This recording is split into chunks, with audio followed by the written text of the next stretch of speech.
Welcome to another episode of the Harder to Breathe podcast. I'm your host, Ryan Dusick. I was the founding drummer of Maroon 5, but I'm now a registered therapist, coach, author, speaker, and advocate. With me, as always, is my co-host, coming to us live on location from beautiful Oxnard, California. The acting world knows him as Brian Maillard. I refer to him very affectionately as the Duck. How you doing, Duck? That's right, Ryan. I'm coming to you live from the sleepy fishing village of Oxnard, California.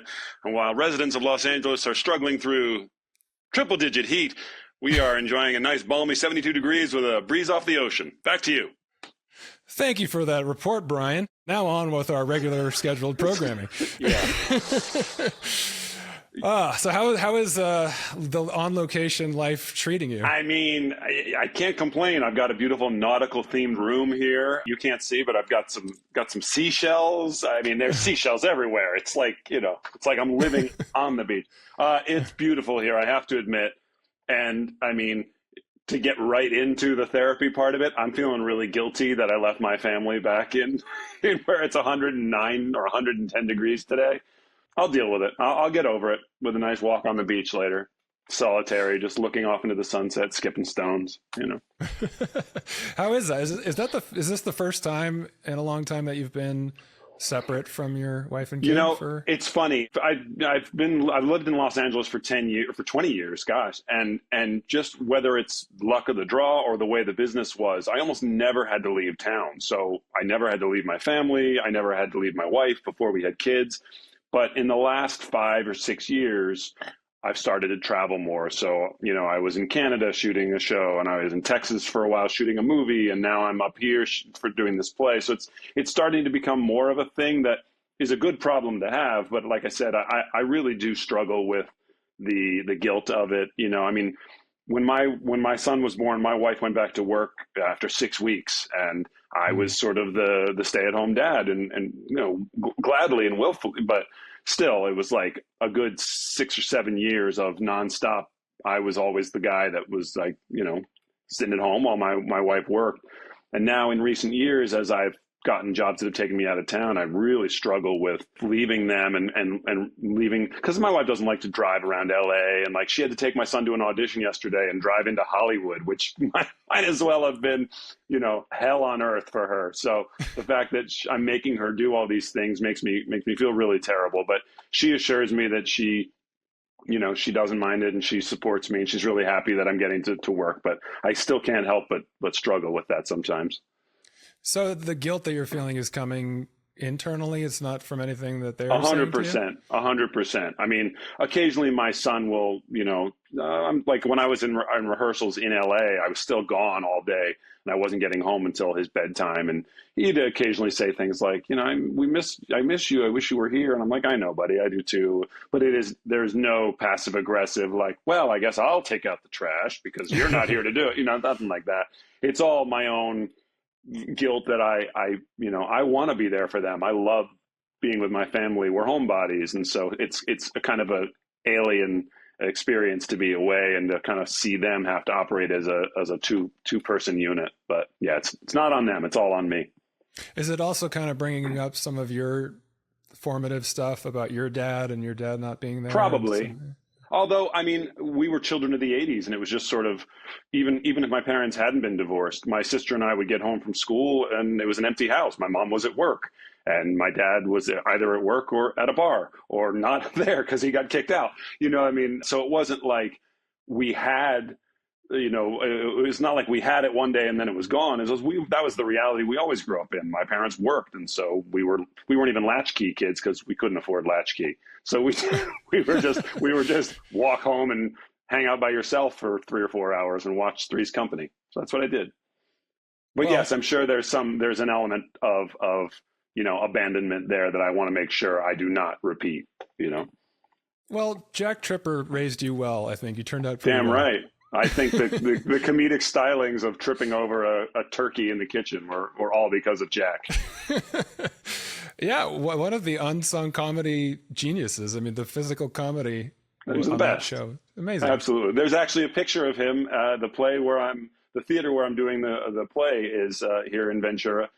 John Ritter did a play here, and there's a picture of him with a play poster, a playbill. So I kind of touch it as I walk by each day as we get to the theater. So shifting into a more positive note, sounds like you're the thing you're there to do is a very worthwhile endeavor. You're performing in a wonderful theater and a wonderful production. How's it going? It's cool, yeah, because it's a really small town. I've never been up here, and it seems like everybody in town just goes to the theater. They support it, their patrons, and so you see in all the storefronts, you see posters of our cast, like, come see the show. I mean, I've sort of been burying the story of it because, I don't know when this is going to come out, but I'm doing a production of the musical Once, which is a beautiful show based on the movie, written by, starring Glenn Hansard, who wrote all that music. And I'm sorry, his partner, whose name is escaping me at the moment. And so, like I said, just being here in town and seeing the posters and seeing people, talking about it and stuff, it's a really cool kind of small town vibe where suddenly everybody is invested in the arts. It's a dream come true, the way society should function. That reminds me, I remember when my band's first record was coming out, the week it was coming out, and we were launching our first single, Soap Disco. This is before Maroon 5. This is the Cars, Flowers days. And it was like, that scene in That Thing You Do when one of them hears the song on the radio and they're running around to each of their places of business and just screaming and stuff. It's like, I just had an image in the little town of Ventura of you going, like seeing the billboard for your production and going like, oh my God, there I am. Well, it is. There's a little bit of an archaic, it's like we're in 1998 and we see our picture in the local newspaper. And we're like, I should clip it out and send it to my mom. But to be honest, they cut the picture too shallow and I'm not even in it. It's just the stars. I mean, what the heck? How dare they? Don't they know about the Harder to Breathe podcast? Don't they know who they're dealing with? Do you know who I am? Anyway, how are you? I'm good. I actually have an announcement to make, which is kind of exciting. Not to step on your announcement, because that was... No, I'm done. My announcements are done. Go ahead. So just yesterday, my colleague came into my office and asked me if I would like to be honored at her charitable organization's first gala. So this is a new thing for me. It's an organization called the Few Foundation, which is basically a nonprofit that's designed to raise funds. It's kind of like a scholarship fund for quality mental health care. My colleague is Laura Rhodes Levin. She's the founder and CEO of the Missing Piece Center for Anxiety.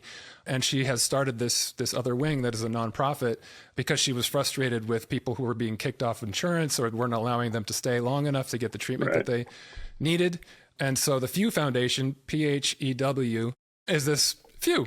Yeah, it's a cool thing. And she was like, we're thinking about honoring somebody at our first fundraiser. And you're the biggest celebrity I know. No, that's not what she said. I'm just kidding. She basically just said, we were looking for somebody who's like a mental health survivor, somebody who has overcome a lot in their own struggles and who is an advocate and talks about these things. And obviously having written a book and being a therapist now and having a podcast and a show and talking about this stuff, it just seemed like a perfect fit. So it's kind of interesting. I won awards with the band as a group, Grammys and MTV awards and Billboard awards and all that stuff. But this is the first time. We get it. Well, it's different when we've all had that fantasy, whether you're an actor, a musician, or just a human being growing up watching the Oscars, of going up and getting your award and thanking your mom and dad. And this will be my first opportunity to give a real acceptance speech. So. That's awesome, man. Congratulations. I'm very proud of you. You deserve it. Definitely, seeing what an advocate you've been for mental health, whether it's through this podcast or with your book, I think it's a well-deserved honor. So kudos. I appreciate that. And speaking of my book, I realize I haven't been promoting it enough on this show because, we have new listeners every week, which is wonderful.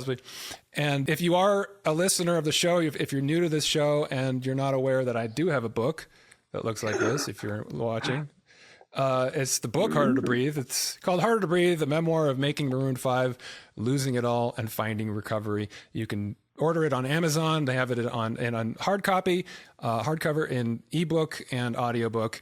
It's great. I wouldn't recommend it if I didn't really think it was great. I put a lot of my time and energy into it, and I think you'll like it. So I read it long before we were podcast co-hosts, and I concur. It's I think I told you when I first read it that it really walks a pretty impressive line of being both a kind of a memoir without being a salacious tell-all. It isn't like, ooh, I'm going to talk about, Adam Levine's showering habits, but it's also like, and it's also a clinical kind of talk about your struggles with anxiety and addiction without being kind of tedious and boring in a medical sense. I mean, it's perfect. It does a great job of threading that needle. So I said that before I had the chance to be your podcast co-host, so I didn't even have to lie to you to try to butter you up.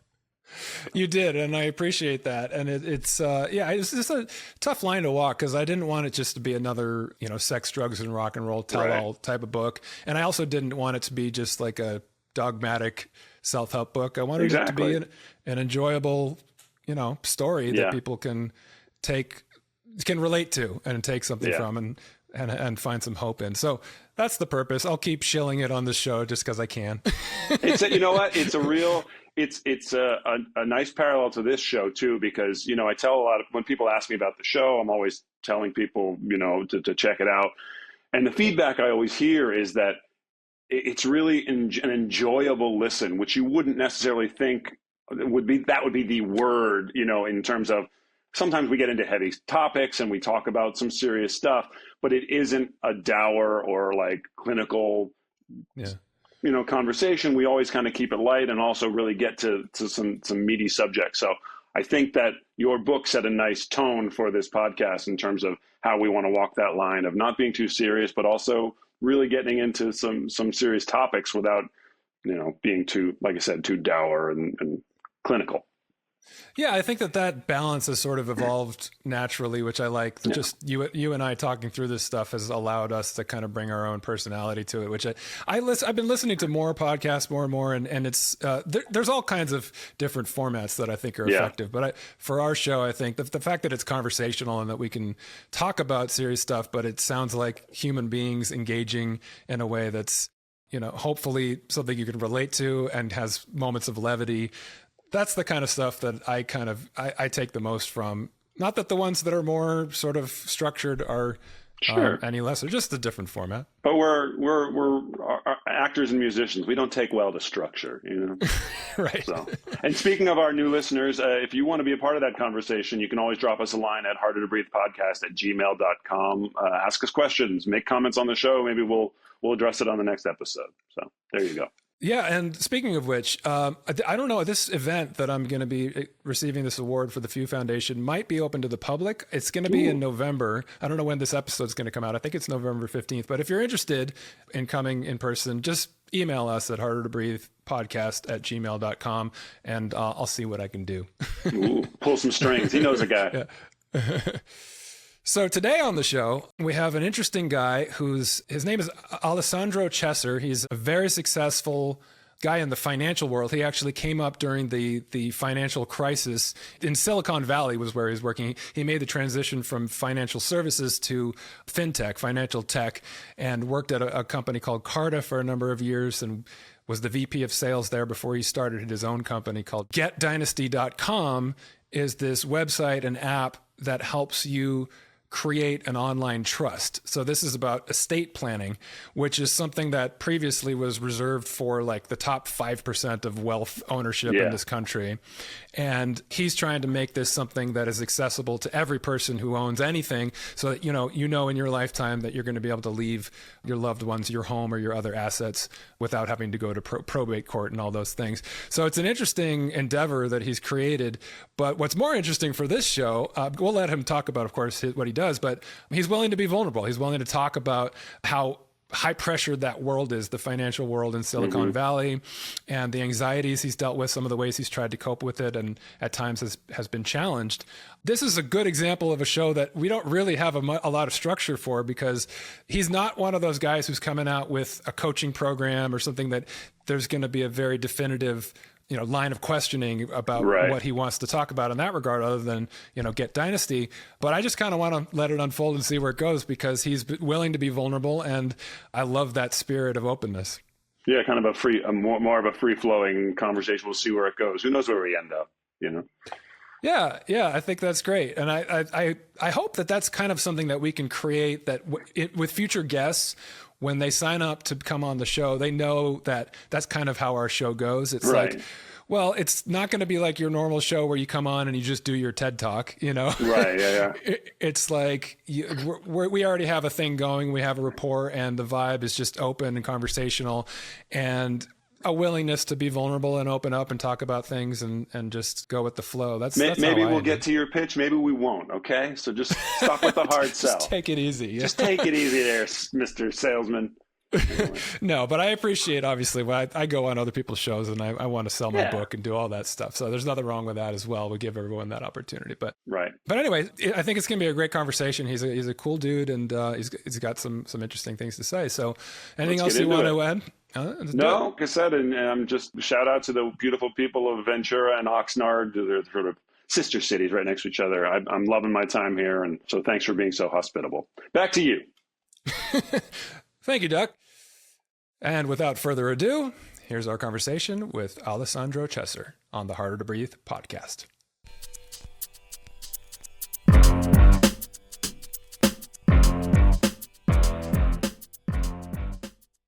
Alessandro Chesser, welcome to the Harder to Breathe podcast. Thanks for having me on. This is very cool. You and we spoke maybe a month or so ago on Zoom, and I didn't know a whole lot about you at the time. I've done a little bit more research on your background and your story, but I know that we kind of went right into your story and you were getting into some vulnerable things. And I just kind of said, let's press pause on this, because I think this is good content for the show. And I would love for this to just sort of unfold naturally in our conversation. So here we go again. We're starting over, meeting each other for the first time. First off, why don't you just tell us a little bit about what you do, about getdynasty.com, about your sort of background and what got you to this platform, and just what your world looks like today. Yeah, absolutely. Happy to do it. So I was born and raised in Silicon Valley, right here in San Jose. From an immigrant Sicilian family, very blue collar, tile and marble and construction workers. But because I was born in Silicon Valley, especially in the early 90s, like IBM, and before that Fairchild Semiconductor. So even though my family wasn't involved in the tech space, a lot of my friends at school, their parents, they worked at IBM down the street from us. And so I got early exposure into startups and technology companies. And that's what I wanted to do. I saw, my friends' parents that worked at IBM, they had a lot more money than we did. They have nicer houses and nicer cars, and decided that was the path I wanted to pursue. But I was never going to be on the technical side. I was never going to be an engineer. Math was never my best subject. And so the natural direction I headed into was more on the sales side. And so, I started working in startups in 2012. So for the past 12 years, a few different runs at some different companies that grew very quickly.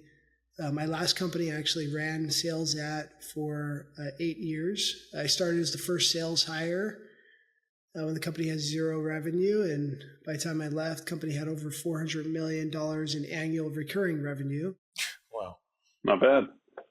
And, I had built a team brick by brick of what ended up being about 200 people reporting to me. And so that experience propelled me into starting a company, because I figured I made enough money at that point. That company has done well. We were able to sell stock and built enough connections, because I built relationships with the investors and the board members, doing all the board meetings.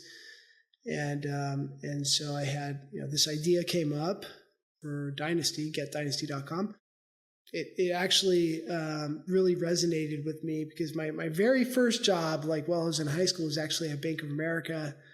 And so I spent some time in financial services, and So I got to know, I got to work with high net worth individuals, and they all have trusts. Yeah. But it wasn't until way later, when I was in the startup space, that I started thinking more about it, and I started seeing that like nobody in my family has a trust, and they all could benefit. Every single one could benefit from one. And it's like, why shouldn't they have one? Everybody should have one. We should make this simpler and cheaper and better. And so we started the company, and that's our mission. We want to make trust, better, simpler, cheaper. Everybody should have at least one. So we have a free trust product. You put your home in it. So the best, But then we also have the premium products, which allow you to protect assets and reduce taxes. And so that's how we make money. And that's actually, that's how we do Nevada trusts. So you have people in California who want to move their assets to Nevada for tax purposes or for asset protection purposes. And that premium product, that's what the richest people use today. They don't keep their money in California or New York. They keep their money in Nevada or South Dakota or Delaware or Wyoming. And so we're making that available to the masses. Why should it just be the billionaires that do that, right? We should make it way cheaper, way more accessible.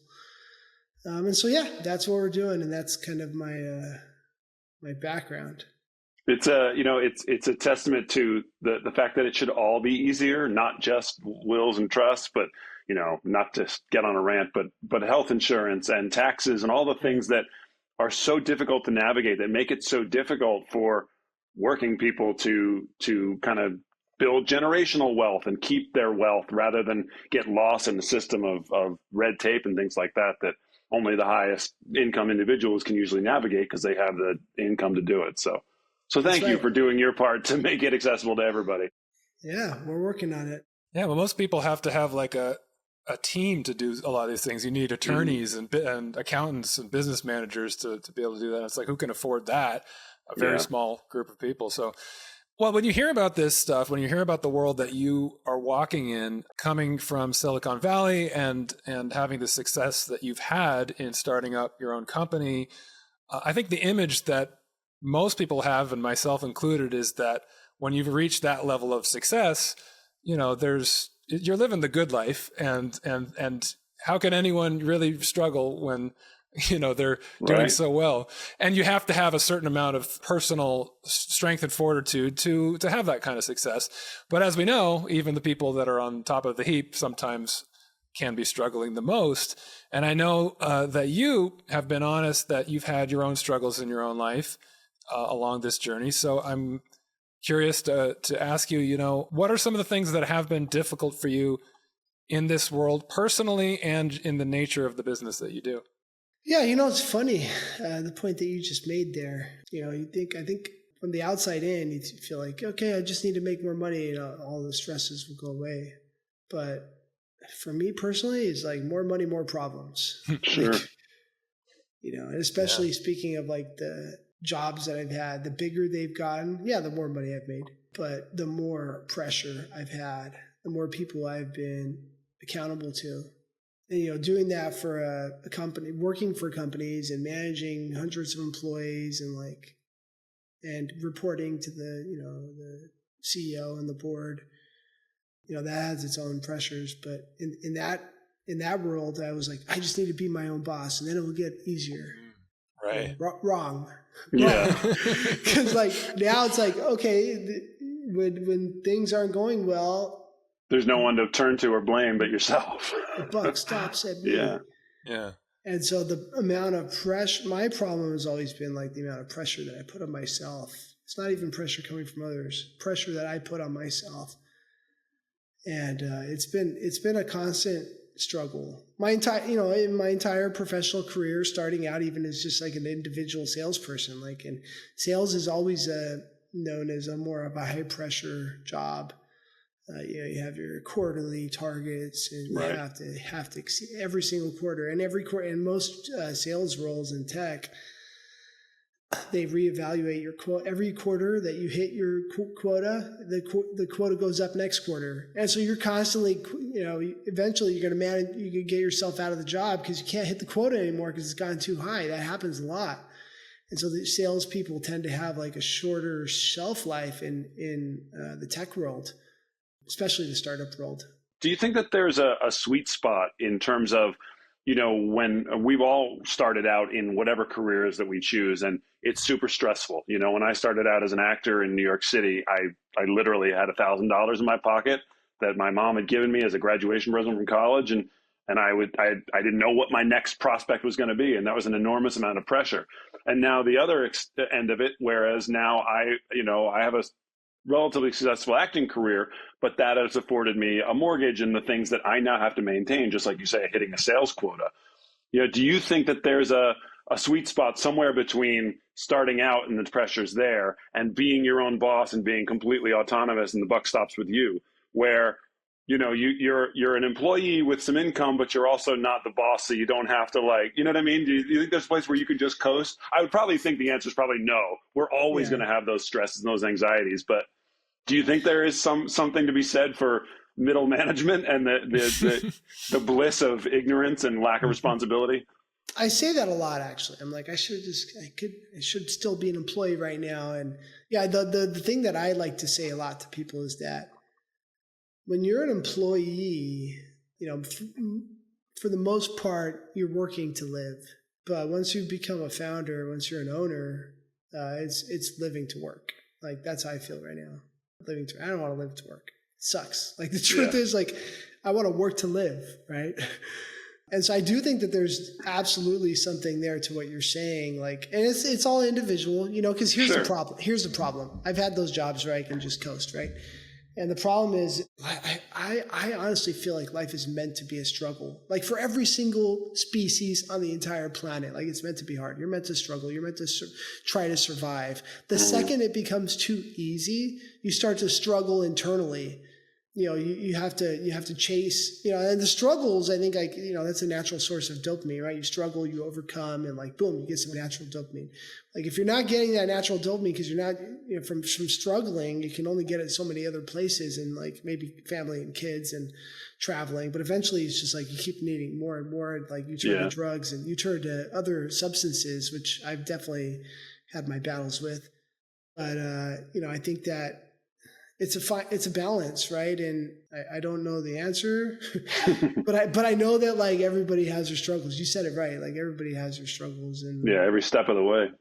That's an interesting way to put it, because I do find in my life that when I am working towards something, there is a lot of pressure and stress to complete whatever project that is, to get to the finish line, and you feel like there's going to be some relief.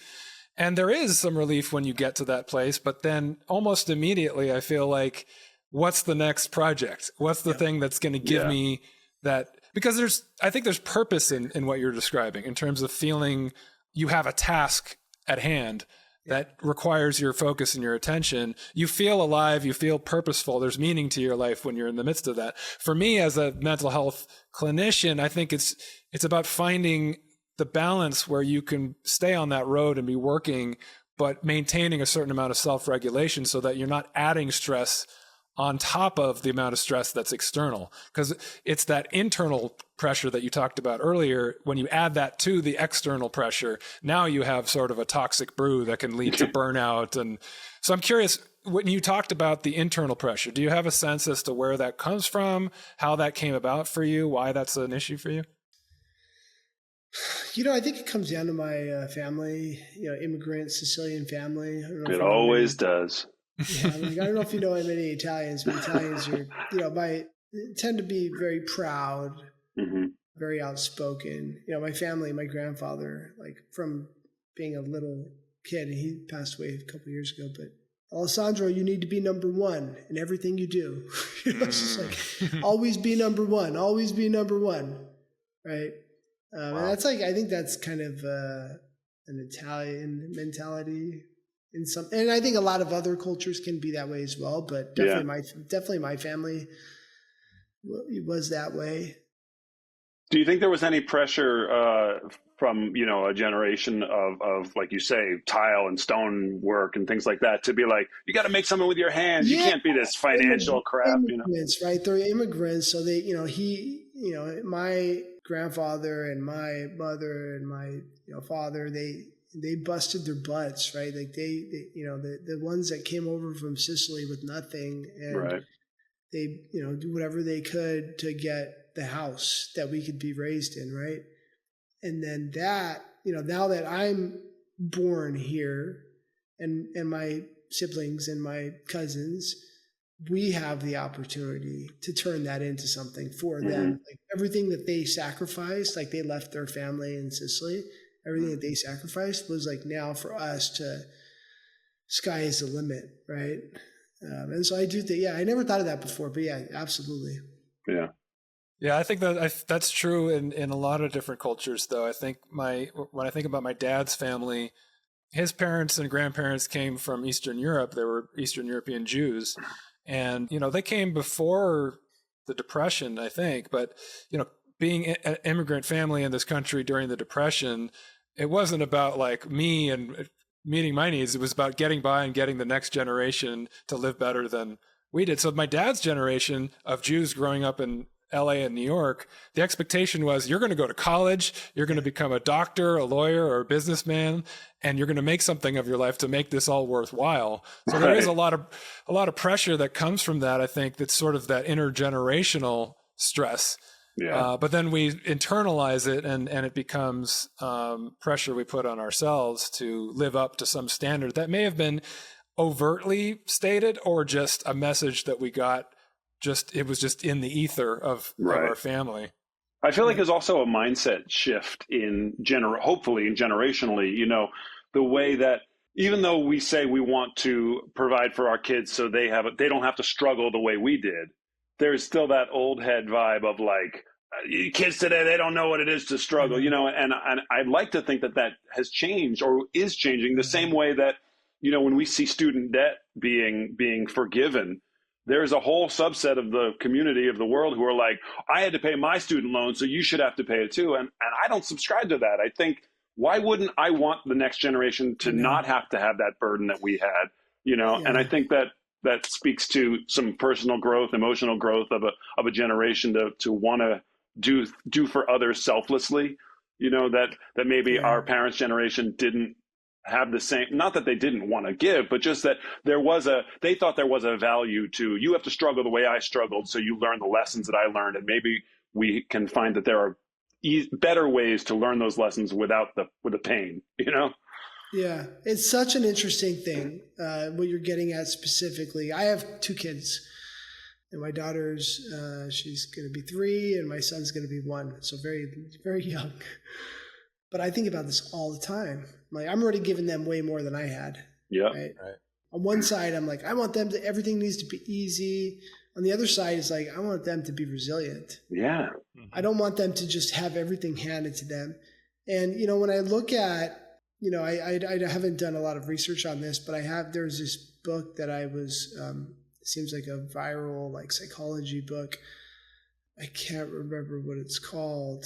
But it talks about kids specifically and how kids nowadays, have more mental health problems than ever before. They have an easier life than ever before, and they have more mental health problems than ever before.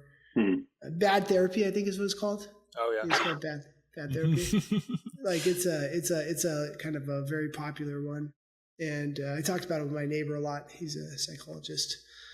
And so I don't know the answer to that, but I feel it's one of those things. I feel like there's a balance, right? Like I want them to have some struggle, but who knows? We'll see. Because so far I haven't given them any struggle. Like, I try. Well, I'll give you a glimpse into your future. I have a 10, almost 11-year-old, and it doesn't get any easier. That decision of like, how much do I do for them versus how much do I let them struggle and figure it out? Because you want to make it easy for them, but you also don't want them to have it too easy and not know how to solve their own problems. So good luck. Resilient. I want them to be resilient. Yeah. I think what you're describing in terms of the times that we're living in, where people are living easier but having more mental health struggles, has a lot to do with the convenience of things these days. I mean, you have everything you need in your pocket at this point. Everyone has a smartphone and they have access to anything they desire. Cheap dopamine. It's a cheap dopamine hit. You don't have to work for it at all. And that is really toxic for your mental health, because we used to have to work to get those those highs, those natural highs. We had to go out and have a real meaningful interaction with another human being, whether it was to make a friend and have some joy and pleasure, to get into organized sports, or to work your way up in a business.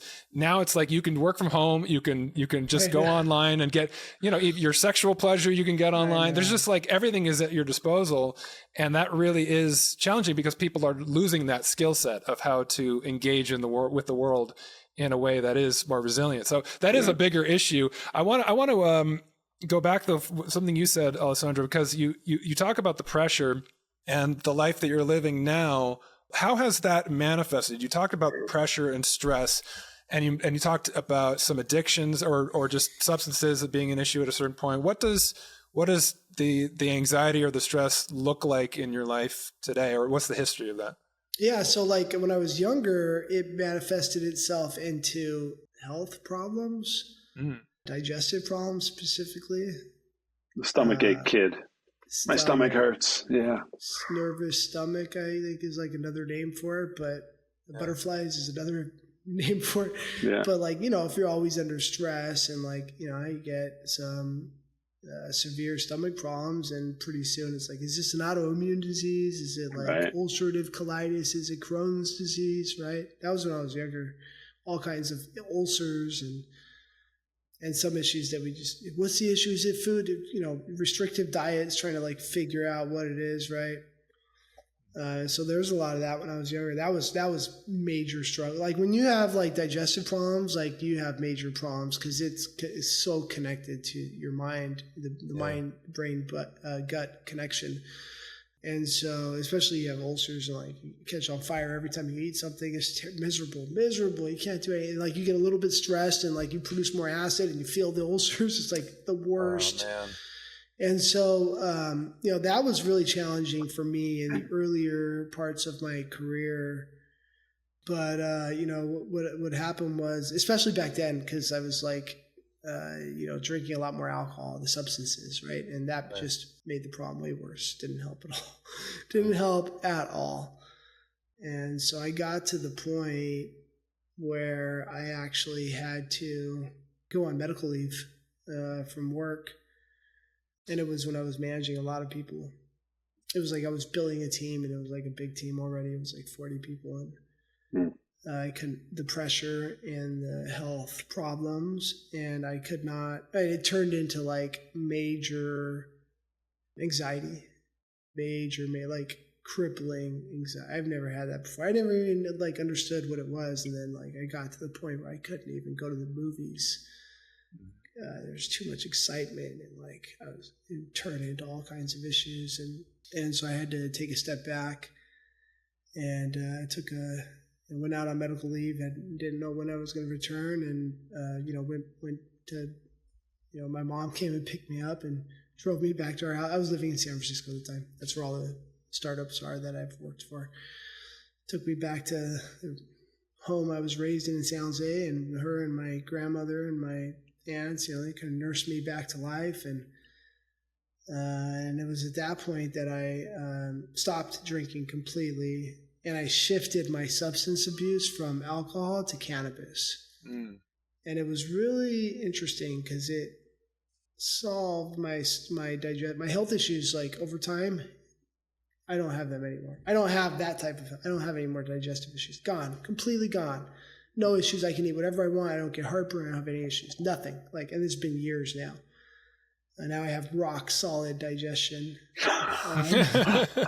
And there's other things I've also been more focused on eating more fiber, and it's gone now. And now I don't have any more, no matter how nervous I get, I think I don't get as nervous as I used to either, but no matter how nervous I get like that, it won't be a problem anymore. It sounds like there's a but coming. Oh, sorry. I just said it sounds like this is still leading up to, but there's other issues, right? And so, the cannabis can lead to anxiety as well, and lead to sleep issues, and then that's another abuse, right? And as much as it helped me in some instances, it made things worse. On the other hand, stop sleeping sometimes, and so it's just a constant struggle, right? But it starts with the pressure and the way that I've dealt with the pressure. And everybody has their the ways that they cope with that pressure, and there's healthy habits and there's bad habits. And, I've been as focused as possible on doing the things that I know like will keep me sleeping well. Like at this point, sleep is my greatest challenge. And so I focus on getting good. If I get good sleep, and everything else works itself out. Yeah. It was interesting because the way you were talking about smoking pot, I didn't know if you were crediting that for solving your problems. And it sounds like it did solve one problem, but it caused some other problems. And that's the thing that I think a lot of people miss when they think about substances and how they're using it to cope or using it to as an answer to some of the issues they're dealing with. If it didn't work, if it didn't solve a problem, you wouldn't do it in the first place. It obviously does solve a problem. It is a way to get through something. I started drinking because I was a high pressure, put a pressure on myself type of person, and it kind of turned that part of my brain off, and I felt like I could be more present because I didn't have that sort of conscience part of my brain that was making me constantly think about, am I doing this well enough? How am I being perceived? Is this up to my standards? And so it did help for a while.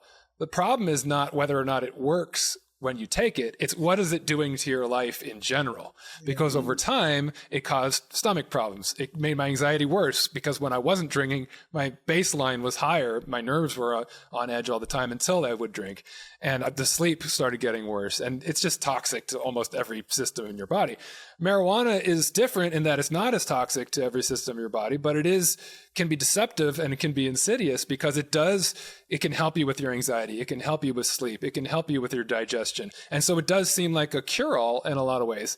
But then you realize all of a sudden, I'm doing it more and more. I've become dependent on it now. And now I can't sleep unless I smoke. I can't eat. I don't have an appetite unless I smoke. I'm anxious unless I smoke. Yes. And now your baseline has become again lower or higher, depending on how you're looking at it, because you are dependent on that substance.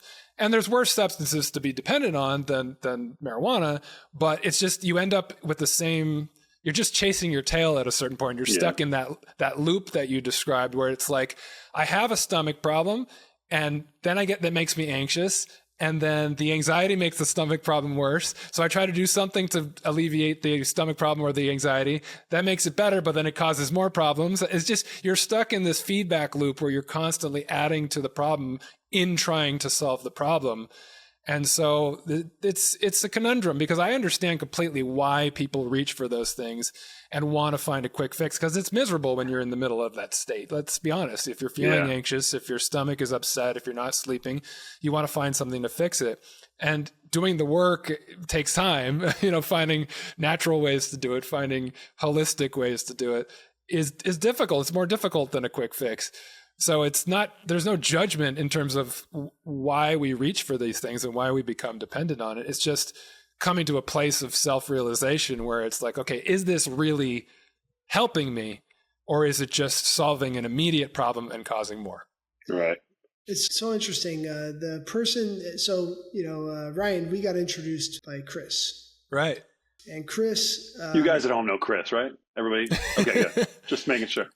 Chris Panayiotou, he's Yotu. He's a financial advisor with a podcast and books, and he's one of the biggest personalities I think I've met in my life. He's a king of networking.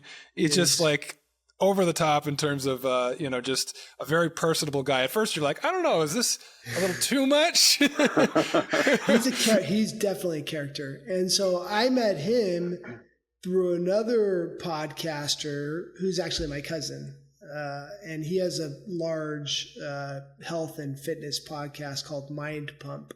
And so my cousin is his name is Sal, and he's one of my top mentors in life. And he's constantly telling me and my other cousins, he serves as like an older brother to us, that the modern day challenges of life is, to your point, we have access to everything. Yeah. And today the challenge is abstaining. You need to abstain from these cheap sources of dopamine. You abstain from these sugary. You can push a button on your phone and get some donuts delivered. You can get some porn on your phone. You can get some weed delivered. You can get some alcohol. You can get anything you want, anytime. I can get any type of food delivered to me, right? Mm-hmm. And I can go on my social media and I can do a post and I can get some likes, right? There's so much that you can do to get dopamine now. Yeah. And so the modern day challenge is abstaining. The more that you can abstain, then when you do these things, like it's then the dopamine is so much better. Like the more you can stop that from happening over excessively on a regular basis, like the more meaningful it will be when it happens. Yeah. And so, yeah, he's always telling us, abstain from everything you can. That's what life is. It's about discipline now. Yeah. Discipline is very important. Delayed gratification. Exactly. I feel like I skipped the fun part that you guys with substances. I never turned to substances to alleviate my anxiety and stuff. And like I said, it sounds like I'm missing out. But but what it, ironically, what it led to was a 20-year self-discovery journey of figuring, initially it was just avoidance. It was, how can I avoid the things that trigger my anxiety? So I stopped doing live theater, which was the thing where it started becoming an issue. And Alessandro, which you may not know, but I'm literally doing my first play in 25 years. I've sort of come full circle in trying to get back to it. But so initially avoidance was my method of coping. And then I found sort of workarounds where I could do, instead of doing theater, I could do, TV and voiceovers, because if I have to stop for a second because I'm having a little bit of a jittery, panicky moment, it's no big deal. There's no live audience. And I can say, oh, sorry, I need to do that again. I just had to hiccup or something.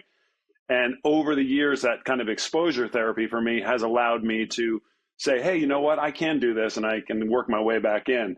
Sounds like, drugs and alcohol might have been more enjoyable, but it certainly, it left me in the same spot in terms of I was just replacing my anxiety with avoidance and, trying to find a way. So there is no perfect path to it, but we all eventually have to get to, go ahead, Ryan. Well, what is, substance abuse other than avoidance, really? You're just going to an altered state to avoid another state. And so whether you're literally avoiding it in terms of your behavior, you're avoiding something uncomfortable, or you're just checking out mentally and physically from your state with a substance, you're still just avoiding. And I think abstinence is one way to look at it. I think that's helpful in terms of abstaining and delaying gratification so that we can get to a more natural state in terms of what our physiology and our chemistry is designed to do in terms of giving us our internal gratification of things. Another way to look at it is just, I think that our lives in another time, certainly if you go all the way back to hunter-gatherer times, the way that we're evolved to live, and even in the modern era, there was more natural structure to our lives. The tasks at hand were very much tied to our physical needs. It's like we have to get up in the morning and we have to hunt, or we have to, set up to farm, or to, there's just a flow to when the sun is up, when the sun is down. You sleep at regular intervals. There are tasks to complete.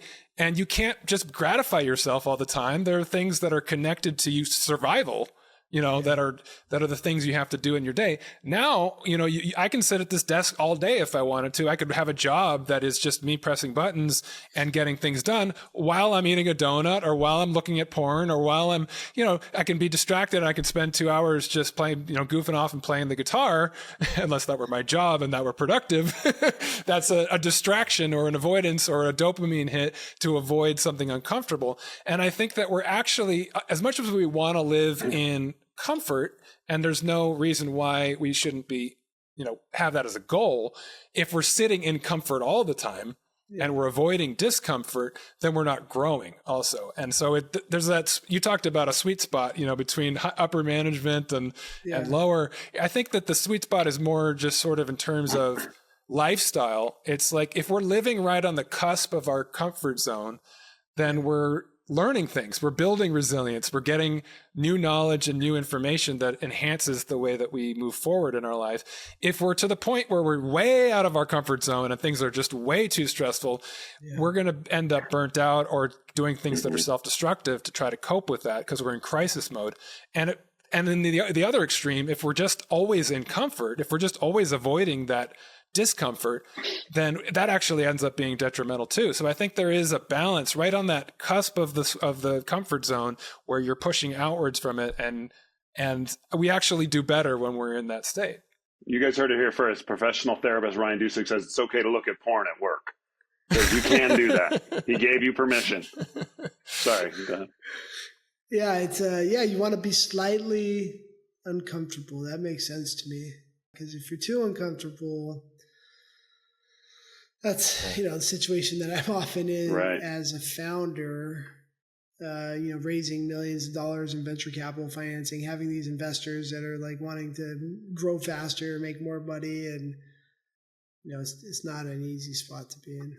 Alessandro, do you find that you put on a mask when you're interacting with people? Not a mask in a negative way, but just in terms of like, do you play a character that is a heightened version of yourself if you're trying to sell or you're trying to raise capital or you're trying to be the face of a company, things like that isn't necessarily the natural, honest you, but just more of a kind of heightened, turned on version of yourself? I think that's probably true for most people, but for me specifically, I am always an open book. I'm vulnerable and transparent. That's why it's like when Chris told me about this podcast, I was like, I'm a little afraid of what I'm going to talk about, but because I don't have a filter. I don't have a filter. In some ways, that's very helpful. In some ways, it hurts me sometimes. But press wants to interview me about something, and I'm like, I don't know. Right. It's good in one sense. It gives it's PR for the company, but. Well, we say a lot of times that the on this podcast, the best things come from moments of fear. When you're sort of everything's heightened and tingling, and you're not sure. That's when a lot of growth happens. So we're glad that you took the leap and came on the podcast. Yeah, I'm very transparent. So I don't hide. Like if I'm having a bad day, like people ask me, how you doing? I'm like, I'm having a bad day. Here's why, and I can quit. I'm like not a type of person that's going to be like overly down. I can always like I'll be like, but that's how life works. And like, you just have to grind through it. Right. I always have a positive spin. And I do think that way. It's not that I'm not the type of person that's like, has big swings in emotions. Like I'm never like at the top and I'm never at the bottom. I'm always like, trying to grind through. Yeah, the transparency thing. Yeah, I'm always honest and transparent. So I don't put on a face for anybody. Like if I'm raising money and and investors ask me a question, and I'm going to tell them the honest answer. And I don't hide anything. I've always been that way. I have to be that way. I think like being in sales, there are good salespeople and there are bad salespeople. And I'm not going to say I'm a good salesperson, but the bad salespeople, they don't tell the truth. They that when you talk to somebody and they're lying to you, it, you can feel it. And the best salespeople are people that are 100% honest and transparent because like you trust them. You can get that trust right away. Like you can feel it. And when you trust them, you open up to them and then they want to help you. They want to buy your products. And so, I've just been that way naturally. There's a very good book that kind of has this core subject of sales and being a good person and telling the truth. And it's like How to Win Friends and Influence People by Dale Carnegie. Mm-hmm. That's like what I took from that book. It was just like, be genuine, be a good person, put yourself in terms of the other person's interest when you're talking to them. Like, and if you can do that, like you can be a very big influencer. That's so interesting because I think historically, there's that stereotype of salespeople that it's like, they're just trying to swindle you, and the used car salesman. Those are the worst salespeople. I was so burnt out from sales because I was working for companies that I didn't believe in the product. And then I feel I am that used car salesman because I'm like selling a product that I don't believe in. And I was ready to be done with sales forever. But I met a young intern at a company that I worked for, and he was like really smart and really well connected. And I was like, what are you doing in sales? You're too smart. You should be doing something. He's like, no, it's the most important skill anybody can ever have. And he's like, you're right. I could get a job at an investment bank right away. I could get a job at a venture capital firm. He's like, but I want to learn sales because I need to learn how to influence people because that's what I'm not good at right now. And I know how important that is. If I ever want to start a company or if I ever want to do this or that. And he started name dropping like people that were just good influencers. And he's like, Steve Jobs and Bill Clinton and whoever, Obama, whoever, like really good influencers. And Steve Jobs it wasn't that he engineered anything. Like he did his keynote presentations and he convinced the world that like these products were going to change the world. And his influence, and so that shifted my perspective completely. And I'll never be the car salesman. Like those are the worst type of salespeople, unless they really believe in the cars that they're selling. Like if you believe in your product, like that shines through the sales guy. It's not sales anymore. But if you're selling a bag of used goods that you don't even believe in, like that is the worst. You're lying. Yeah. You're not going to be happy. And if you're a good liar, that's not the type of people I want to be associated with. Well, let me ask you then, because there's a question I want to ask you about your current endeavor with, helping people form these trusts and things like that. That's clearly a difficult subject for a lot of people. We're talking about death, we're talking about loss. And is that part of your, I don't want to say your pitch, but your message about this in terms of trying to alleviate some of that stress and trying to deal with this in a realistic and honest way to kind of take, it's already a really stressful moment when a loved one passes and things like that. And to know that their financial, for their family is secure is probably a load off. Do you experience a lot of that with customers and with clients, things like that, where that's a big part of it? I think that is a big part of it when people tend to do these type of things later in their life. For us, our customers are not the retirees that are not going to be using technology. They're going to go see the attorneys. Yeah. Our average customer is between 35 and 50, and they're tech first. They use technology. They're comfortable with technology products. And so they're not, our messaging. And so we think about this a lot. Like, how do we want to position ourselves? How do we want to message our product? And you could focus on death and that's people don't want to think about it, right? Yeah. For us, our approach has been this is what the richest people do to protect assets and avoid taxes. And everybody should be doing this, right? This is how you build wealth. This is how you build multi-generational wealth. It's not just about dying with trust. It's also about protecting your assets today from lawsuits or whatever, divorce or bankruptcy. It's also for reducing your taxes. We can help you reduce your taxes with these more sophisticated trusts. And so that's been our kind of positioning in the market. It's been less about death, and just because our target market is the younger generation. It sounds like I'm your target because my wife and I don't. But we know that we need to set up some sort of trust for our son, and so we don't have things like that get stuck for him. So we can talk after the podcast. We can set up an account and let's get going. Absolutely. Absolutely. Yeah. The sooner the better with these type of things. And we have a free product. That's why you should do it. But sweet. But the sooner as Ryan the better. knows, the free one is the one that appeals to me. Yeah. That's why we have it, right? We want everybody to have an entry point, because the problem with trust is if you wait until you're 70, by that point you have a few houses, you have a bunch of bank accounts, you have a bunch of investments, you have some stock. You have to retitle everything into the name of the trust. And most people don't. They're lazy and they don't get around to doing it. Then they die and they haven't moved anything, and then they wasted their money on the trust. It doesn't do anything for them at all. So you get it early. That's why we have the free product. And then when you buy your house, you say, put it in my name, my trust immediately. It goes straight in. You don't have to do any work. When you open your next investment account, it goes straight in. You title it immediately in the name of your trust. When you start your next business, immediately the trust is the owner. You don't have to retitle anything. So that's why it's important to do it when you're younger. That's our whole pitch. Good to know. The first one is always free. That's how it always goes, right? Yeah. That's how they get you. Yeah, that's right. Hey, right. Hey, we're helping people, but we have to build a good business. Hey, kid, you want to try a trust? Yeah. Yeah. Going back to the conversation about sales, and I think what we were talking about really is authenticity, which is something that comes up on this show a lot. And it's been really interesting to meet different people in different industries, because there are a lot of people that are in your position that are, CEOs or entrepreneurs that don't necessarily have that used car salesman vibe, but they just have this real take control kind of confidence that you always wonder, is it real? Is it authentic? Or is it just an act that they kind of put on and that they've stepped into? They've created this alter ego to step into.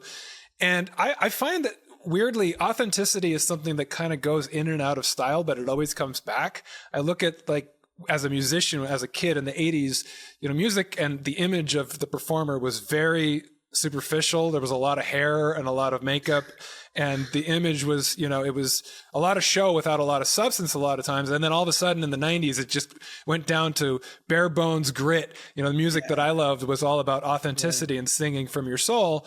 And then you look at the late 90s and the aughts, and it kind of goes back to this kind of fluff, boy band kind of stuff. And it just keeps going around and around in a cycle. And I wonder if that's true in the influencer world. You talk about influencers now online and or in business, where at a certain point, people just want authenticity again. They just want somebody that they feel is connecting with them in a really organic way. Because it seems like you're more on that end of things. Absolutely. I think what you're talking about is not, you're right. It's not a used car salesman at that level, but it's more of like fake it till you make it. Right. Right. Like you haven't made it, you're faking it. You put on a smile. You're like, hey, we're going to do this. No, I'm definitely not like that. Like, we have good days with our business and we have bad days. And when we have bad days, I'm like, I don't know what's going to happen. Maybe we're going to go out of business. Maybe maybe like, who knows what's going to happen? And like, we're working on figuring it out. Like, for me, I think it's because of the mentors that I have. My ex-CEO, his superpower is vulnerability. He is very vulnerable, sometimes too vulnerable. But that can be a superpower, because like that causes you to want to help them and trust them, right? And so authenticity, I think vulnerability goes right with that. It's not just like, I'm Superman, I have no holes and everything's good. Like, no, today's a bad day. And this business may not be around, and we're losing right now. Maybe we can turn around. We need to turn around, but we need to be authentic about that. We cannot just say, hey, this is gonna, we know what we need to do. No, we don't know what we need to do. We don't know the answer. Right now we don't know the answer, and we're working on figuring it out. And Ryan, both things can be true in terms of, presentational versus authentic. I think of some of the most flamboyant and presentational performers, somebody like Prince, who I know you love, and yet he put on a show and with costumes and, things, but or even someone today like Chappell Roan, who like puts a real effort into a stage show and a presentation, but it's authentic. And sometimes it's, it's like, as a viewer, sometimes you want just Kurt Cobain with a guitar, and boy, there's no affectation. But sometimes you appreciate the effort that somebody puts into the presentation, and that's part of the show. It can still be authentic, even if it is an affectation. You know what I mean? That's very true, and I think that the authenticity is what shines through. I mean, you look at. It's like that's the difference between the used car salesman and the Steve Jobs or the who's the other guy, the owner of the Clippers now, or Mark Cuban, guy like that. Steve Ballmer, yeah. I mean, so you look at a guy like that, and it's like all that energy and all that enthusiasm, selling his product. It's like you get the sense that he really does believe in it, and he really just has that much natural energy, and people feed off that. People connect to that, and they relate to it. And you don't have to be slick to do that. You just have to be authentically you. So being the person that you are and being authentic, Alessandro, and carrying with you this history of anxiety and the pressure you're under, how do you manage that today when you're walking into these spaces and carrying all of this responsibility? Do you have like a program that you stick to now? Do you have a way that's a healthier coping strategy for those things? A prep before you walk in the room, 5 breaths or anything like that? Oh, no. Box breathing is like a saving grace for me. So like apps, and I have the app on my phone, and I have it programmed for 6 seconds, 6 seconds, oh, that's 6 cool. seconds. So box breathing is like, that puts me asleep every night. I've gotten very good at box breathing. It like puts me asleep fast. It's crazy. Like slow breathing. Tell our, because I'm familiar with it, but tell our listeners like what that actually is, like how you do that. Yeah, so there's different amounts of time you can choose, but I think in general, deep, slow breaths are going to slow your heart rate down. And so I choose 6 seconds. You can do 3 seconds, 4 seconds. You kind of practice this and see what's good for you. But for 6 seconds for me, I breathe in for 6 seconds. Then I hold my breath for 6 seconds. Then I release for 6 seconds. Then another 6 seconds with no breath in there. And then I start back over again. 6 seconds breathing in, 6 seconds holding. That's box breathing. Yeah. And there's apps that like literally have a timer. You can just it's meditating to me because like I'm just looking at, that's all I'm thinking about. And pretty soon I fall asleep. Sometimes we teach our kids on my son's little league team to do that, to slow down the moment for them. When it's very exciting and they're a little hyped up, we go, let's do a one session or a box breathing turn, gets the whole team kind of focused in and calm down. It's the opposite of hyperventilating, right? Like the opposite, like that, because that's going to get your heart rate up and your stress levels up. So box breathing is one of my number one, ways of reducing stress and putting myself to sleep. There's other things like magnesium is a supplement that I have been like living on. I'll take a little bit of magnesium every day, sometimes more than others. I'll do, I don't know if you've ever done like float tanks, like Epsom salt. You get in there and you're just floating. But the Epsom salt is sensory deprivation, like while lights off and stuff. Yeah, that's what it's called. Exactly. Yeah. The float tank therapy. They have a bunch of places in San Francisco. I've never done it, but I'm not like claustrophobic or anything, but I'm a little wary of where my mind might go. Yeah, and it can. And I'll tell you what, don't eat edible before you go in there. Yeah. I think I listened to like Joe Rogan. I tried that, but you can open the tank. You can open the tank a little bit and breathe and you can see, keep a light on, and then you can work your way down in the darkness. But it's really, really good for calming down because you are sensory deprived. You're not getting any noise. You're not getting any feeling. Your body feels weightless. And I think they used this to treat like PTSD back in the 80s. Like it is really, and it's also because, again, like I said, I like magnesium. That's what Epsom salt is. It's magnesium. But instead of taking it orally, it gets in through your skin and it absorbs. And because my heart rate goes down and it helps you with digestion. Potentially it could give you the runs. But, it is definitely a powerful form of calming down for me. And so that, and then exercise. Exercise. And so honestly, for me now, spending time with my kids, like there's almost nothing better than that because that gets my mind off of everything else. And like, I don't care what I'm feeling inside, like I'm focused on them now. And that helps me. So a lot of accomplishments and starting your own business, like getdynasty.com is a huge undertaking. Of all the things that you've done, what would you say that you're proudest of at this point? Is there a part of your life and career that you hold most dearly to yourself? Honestly, it's my kids. Like it's absolutely my kids. Like that's all that matters now. Everything else can go and catch on fire. My company can catch on fire. I'm not planning for that to happen. It couldn't be fine, right? All my money could go away. But my kids, that's all life is about for me. And the older they get, like I said, my daughter's only almost 3. But the relationships, and because we do this work from home regularly thing. Like we work in the city in our office a couple days a week. Most of the time I'm home. We just got the office. So before that I was home 100% of the time. But being able to, I think because this new work from home life, there's pros and cons to it. But one pro is it can also be a con sometimes because it's very hard to concentrate when kids are screaming upstairs or whatever. We have a very good house where there's a lot of separation, luckily. Like I have my own outdoor space. Like kids can't get out there. And so it works really well. But, I think that it allows me to after this, I'll go upstairs and get some lunch and be with the kids, right? And I think it's allowed me to build a type of relationship with these young children that my father did not have the ability to build, right? Because he was out working, right. Like I said, tile and marble. He was out all day. A lot of the older generations, that's what they did. They went away for work. So I think that helps our generation be a lot closer to our kids, and it's the most important thing for me personally. In the interest of that, your willingness to always be kind of really transparent and open, can I just ask you a very blunt question? Always. Are you happy? I am a happy person. Yeah. I'm like I have moments of struggle. But in general, I am thankful to be alive. I am thankful to have kids, and I am a person that is glass half full. Like always, I've always been that way. I have my moments, but sure, I'm not a glass half empty ever.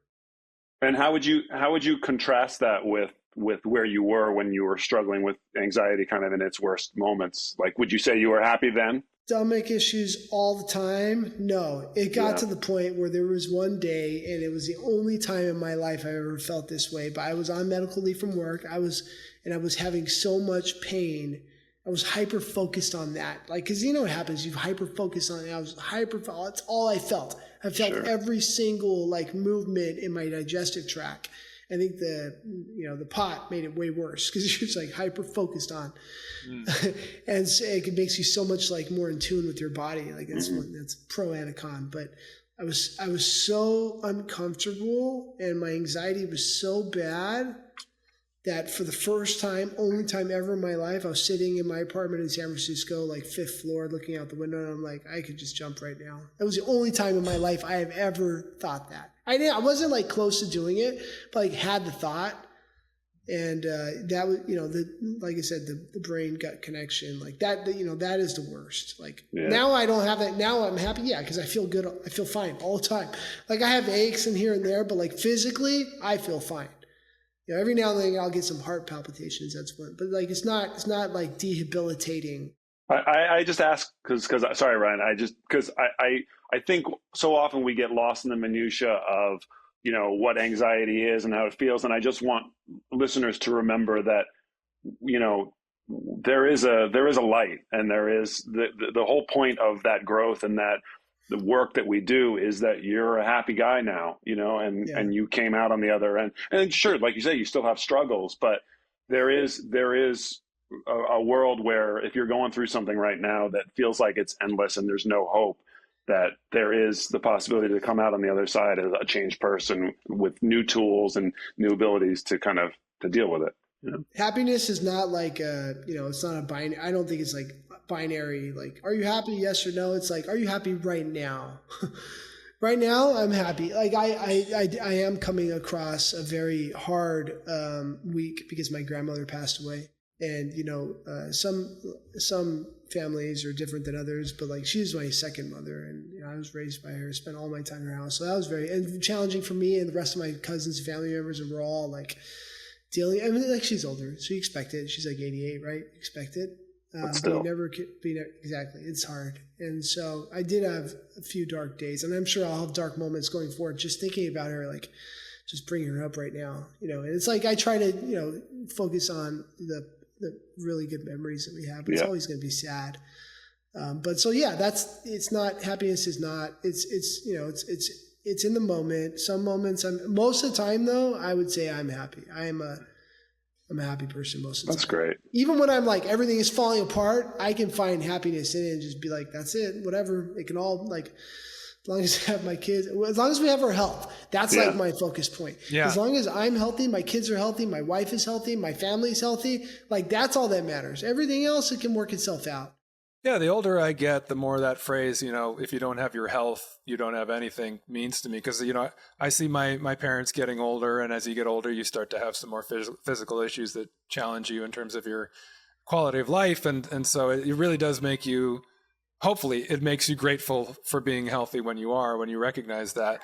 And I think in terms of living a happy life, I think oftentimes we look at happiness as the goal, and happiness is really just a passing state. It's an emotion. Happy is an emotion. We can't be happy all the time. No. And I think that's an important point that you guys are touching on in terms of what the point is. Like, why do we want to be in that, just out of our comfort zone and growing? Is that the goal? Is just that we are in distress all the time?